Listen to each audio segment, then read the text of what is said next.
पवित्र शास्त्र लोगन के बीच में परमेश्वर की खास कामन के बारे में बतावेला, जीवन की परमेश्वर के बारे में जाने बदे जरूरी है। TWR द्वारा प्रस्तुत कार्यक्रम जिंदगी की राह का यह उद्देश्य है कि आप सबन के परमेश्वर के मार्ग में आगे बढ़े में मदद करे और जिंदगी का मार्गदर्शन करे। कृपा करके देखी सुनी ताकि परमेश्वर आपकी जिंदगी का मार्गदर्शक ठहरे। मित्र भाई बहन, आज हमनी के विचार करे के पौलुस से प्रेरित के द्वारा फिलिपी नगर के मसीही समाज खातिर पत्री के पहला अध्याय के मित्र त एकरा बारे में जानकारी खातिर वह हमरा संगे आपन पवित्र शास्त्र बाइबल निकाल लेहनी। हाँ तो ओमे देखी फिलिपियो के पत्री 1 अध्याय 8 पद में एह तरी से लिखल गइल बा। ये बात के खातिर परमेश्वर हमार गवाह बाड़े कि हम मसीह यीशु के जैसन तोहनी लोग से कैसन गहिरा प्रेम कैनी। पौलुस ओहनी लोग के खातिर मन में कोमल भावना सजा के व्याकुल रहत रहन और ई भाव मसीह यीशु के जैसन भाव रहे। ई बहुते कोमल और ऊंचा भाव रहे। ओहनी लोग से मिले खातिर पौलुस बहुते उत्सुक रहत रहन। ई प्रेम संबंध ओसही रहे जैसे मसीह यीशु के चेलन के प्रति रहे। यही के याद करत ऊ आगे कहतने 9 पद में, तोहनी लोग के प्रेम ज्ञान में और सब तरीके अंतर आत्मा में बढ़त चलत जाओ।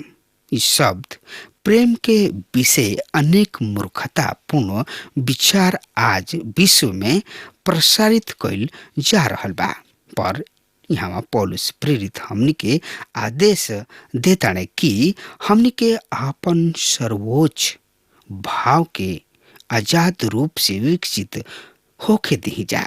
ज्ञान और अंतर्दृष्टि में विकसित होके अन्य लोगन के परिस्थिति सब के पहचाने के क्षमता में और जांच परखे के क्षमता में क्रियाशील भूमिका निभावे में। प्रेम तो हमनी के सब विश्वासी भाई बहन से करे के बा, जबकि असली सत्य ई है बा कि कुछ विश्वासी भाई या बहन प्रेम के खातिर बहुत ही कठिन पात्र सिद्ध होत रहन। पर हमनी के ओहनियो लोग से प्रेम करे के बा और ओहनी लोग से जौन की ठुकरावल गोइल बाणे, गिरल गोइल बाणे, समाज से निकाल दिहल गोइल बाणे। बड़ा ही समझदारी पूर्वक आदेश बाई हमनी के यंत्र तंत्र हरदम आपन प्रेम छलकावत नहीं खे जाए के, वरन हमनी के अंतर्दृष्टि के प्रयोग करत आपन प्रेम ओहनी लोग पर जौन की प्रेम के जोग गिनल जाले और जे ठुकरावल गोइल होखेलन पर प्रेम के खातिर तरसत रहेलन प्रकट करत जाए के बा। जैसे हमनी खातिर अंतर्दृष्टि जरूरी बा कि केकरा से प्रेम करी, केकरा से प्रेम ना करी। पौलुस कहताने प्रेम सब केहू से कर, पर अंतर्दृष्टि के साथ। हमनी के संसार के सामने स्वतः मूर्ख प्रमाणित नहीं करे के। पौलुस के आदेश बा कि प्रेम विकसित जरूर हो जाए, पर वही परिणाम में ऊपर के क्षमता में भी विस्तार करत जाओ। हर दिन रोवा खातिर ई प्रार्थना उपयुक्त होई, प्रभु आज हम अनेक आदमी से मिलब, वो अज्ञात आदमी हुई हैं। उन्हीं लोग में से कुछ तो हमरा खातिर सच्चा अर्थ में सहायक सिद्ध हुई हैं, पर एहनी लोग में से अनेक हमरा पीठ में छुरा भोगी हैं। प्रभु, हमरा के ई क्षमता द कि हम दोनों के पहचान सकी। हमरा के साफ साफ बतावा कि सही में हमार सहायता की जोग के बा। श्रोता मित्र भाई बहन, ए पद के द्वारा एगो मसीही आपन सुरक्षा प्राप्त कर सकता और मूर्ख प्रमाणित होके से बच जाइल करेला। यही अध्याय के 10 पद एह तरी से बता रहल बा। ध्यान से रुआ सुनी, हम यह पद के पढ़ रहल बनी। जौना से कि तू ओ बात के जौन की सर्वोत्तम बा अपना ल और मसीह यीशु के दिन तक पूर्णतः सच्चा और निर्दोष बनल रहा। एगो और महत्वपूर्ण पद अर्थात जरूरी बा कि रउआ उत्तम वस्तु सब के पहचान के उनका के स्वीकार करत चलत जा और जरूरी चीज सब के पीछे छोड़त जा। यहाँ ये भी संकेत बा कि रउआ अपना जिंदगी के विषय परमेश्वर के इच्छा के पहचानी। यह राह के चुनाव के धर्म संकट हमनी सब के सामने आ जाइल करेला। तब हमनी के कौन सा राह अपनाई जा। कुछ अवसर असही भइल करेला जब निर्णय कईल कठिन हो जाला, ना तो वहाँ परमेश्वर कोनो स्वर्गदूत के ही भेजलन कि वो हमनी के उपयुक्त राह प्रदर्शित यानी कि बतावस, और ना हमनी के ट्रैफिक सिग्नल के सामने से जाके खड़ा क देले कि हमनी के बत्ती हरा होखला पर आगे बढ़ जाई जा। कठिन परिस्थिति में एगो व्यापारी मित्र के सामने दूगो ही विकल्प रह गइल रहे। बड़ा ही प्रार्थना के पश्चात उ एगो विकल्प सुन लिहले, पर उ भी अमान्य सिद्ध भइल। वहाँ उ विफल हो गइले। उ लौट के वहाँ में आ गइलन और फिर प्रार्थना के पश्चात बाचल दूसर विकल्प यानी कि शेष दूसरा विकल्प अपना के आगे बढ़ गइलन। बात बन गइल। सिद्ध यह भइल कि उनका खातिर परमेश्वर की इच्छा वो दूसरा विकल्प ही रहे। विकल्प सबके परखल भी मसीही जिंदगी के एगो अंग है। परमेश्वर द्वारा राह प्रदर्शन एह तरी भइल करेला। तब वो कहलन कि तुम मसीह के दिन तक निर्मल रह। यहाँ निर्मल के खातिर अंग्रेजी शब्द बा सिंसियर और मूल यूनानी सिंसेरूस, जौना के असाय लगावल जाला, जेकरा में मोम एकदम ना होखे। रोमी सत्ता कठोर और क्रूर रहे, दमनकारी और कठोर।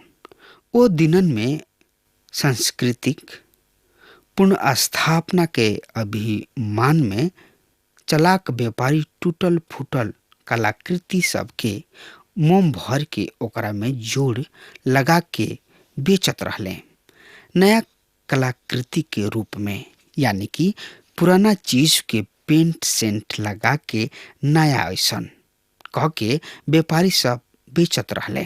पर जल्दी ही बनावल सामने आ ही जात रहे। अतः व्यापारी मूल कृति सब पर सिंसे रूस के पर्ची लगा के गारंटी दिहल करत रहले कि माल हमार ही है। पौलुस यहाँ कह रहल बाने, नकली मत बन लोग, असली बनल रह लोग। तोहनी लोग में कोनो बनावट ना होखे, ना ही कोनो मिलावट। तोहनी लोग में पूर्ण निर्मलता पावल जाओ। मुख पर ओ आदमी के प्रशंसा के पुल मत बान्ह कि बाद में पीठ फेरेलन और ओकरा में से छुरा भोक देलन। निर्मल बनल रह, ठोकर मत खा। पौलुस द्वारा शुभ संदेश की घोषणा से अनेक लोग बहुत ही क्रुद्ध हो चुकल रहन। इहे होला निर्मल शुभ संदेश अनेक के चुभे वाला भइल करला। अतः उ जौन की संदेश के घोषणा करलन वह प्रार्थना के बहुत ही आभारी हुई हैं। परमेश्वर के वचन कभी भी सरलता पूर्वक स्वीकार ना कइल जाला। एगो नया नौजवान पास्टर बहुते विचलित हो गइल रहन। ऊ एगो पास्टर से मिलले और बोलले, पर ए विरोधी सब और बुराई करे वाला हमरा के बहुते निरुत्साही क के रखले बने। ओ प्रवर पास्टर उनका के ई सलाह दिहले, ठीक बा, फैले द उ सब विरोधी बात के, बस अतना निश्चय क के राखे के बाकी ओनी लोग में से एकहु विरोधी कभी सत्य ना होखे। जी हाँ, हम निर्दोष हो सकतानी, पर एकरा हम उहे कह सकतानी जेकरा के हमरा पर कभी भी विरोध ना आई। मसीह के दिन उ दिन ह। इ शब्द इस चिट्ठी में दूसरा हाली प्रयुक्त भइल बा। परमेश्वर के संतान के सामने प्रभु यीशु मसीह के पूर्ण आगमन के प्रतीक्षा हरदम ही सर्वोच्च महत्व के आगामी घटना भइल करेला। यही अध्याय के 11 पद एह तरी से बता रहल बा, धार्मिकता के फल से जौन की प्रभु यीशु मसीह के द्वारा प्राप्त होला परिपूर्ण होत जा, जौन से कि परमेश्वर के महिमा और स्तुति होत रहे। मित्र, धार्मिकता का फल आत्मा के फल है। पवित्र आत्मा ही विश्वासी के जिंदगी में फल पैदा कैल करेला। पवित्र आत्मा के फल है प्रेम, आनंद, मेल, धीरज, कोमलता, भलाई, विश्वास, सच्चाई, दीनता और संयम। मित्र, यही अध्याय के 12 पद एह तरी से बता रहल बा, अब हे भाई लोग, हम अब तोहन लोग के ई बता देवे चाहतानी कि जौन कुछ हमारा पर बीतल बा ओकरा से समाचार के उन्नति ही भइल बा। मित्र, पौलुस प्रेरित पूर्ण आश्वासन के साथ बलपूर्वक ई सत्य ओहनी लोग पर प्रकट कर रहल बाने। पौलुस के जेल में डालल जाए के समाचार के प्रतिक्रिया में उ एगो चिट्ठी द्वारा ओहनी लोग से संपर्क करताने। यही अध्याय के 13 पद एह तरी से बता रहल बा, सुनी ध्यान से, यहाँ तक कि कैसर के अंगरक्षक सब के एवं अन्य सब लोगन में ई बात प्रकट हो गइल बा कि हम मसीह के खातिर कैद में बानी। मित्र, यहाँ राजभवन और जन साधारण में बात फैल गइल बिया कि हम मसीह यीशु के कारण यहाँ बंदी बनावल गइल बानी। यहाँ राजभवन के तात्पर्य बा कैसर के दरबार से। प्रेरितों के काम 28 अध्याय के 16 पद में साफ होता। जब हम रोम में पहुंचनी तब पौलुस के एगो सैनिक के साथ जौन की उनकर चौकसी करत रहे अलग करे के अनुमति दिहल गइल। ई पहरा देवे वाला सैनिक कैसर के सैनिक रहन। पौलुस के जब प्रभु यीशु मसीह से साक्षात भेंट भइल तब मसीह यीशु उनका पर ई स्पष्ट कैले रहन कि उ विजाति सब और राजा सब तथा इस्राएली सब के सामने मसीह यीशु के गवाही देवे के बा। अब तक त उ जन साधारण तक ही पहुंचल रहन, पर अब उ राजभवन के हाथा में पहुंच गइल बड़न। ई सैनिक ऊंचा श्रेणी के रहन और ए तरी से राजभवन के सदस्य भी प्रति 4 घंटा पौलुस के नाम गार्ड से बांध दिहल जात रहे। उ नया आदमी तक मसीह यीशु के शुभ संदेश पहुंचावे लागल रहन। ई पौलुस प्रेरित के खातिर शुभ अवसर सिद्ध हो गइल। बंदी के रूप में भी गार्ड्स के। मित्र, अब हमार समय खत्म हो रहा बा, तब तक खातिर हुआ हमरा के आज्ञा दी। परमेश्वर हुआ के बहुते बहुते आशीष देश। आमीन।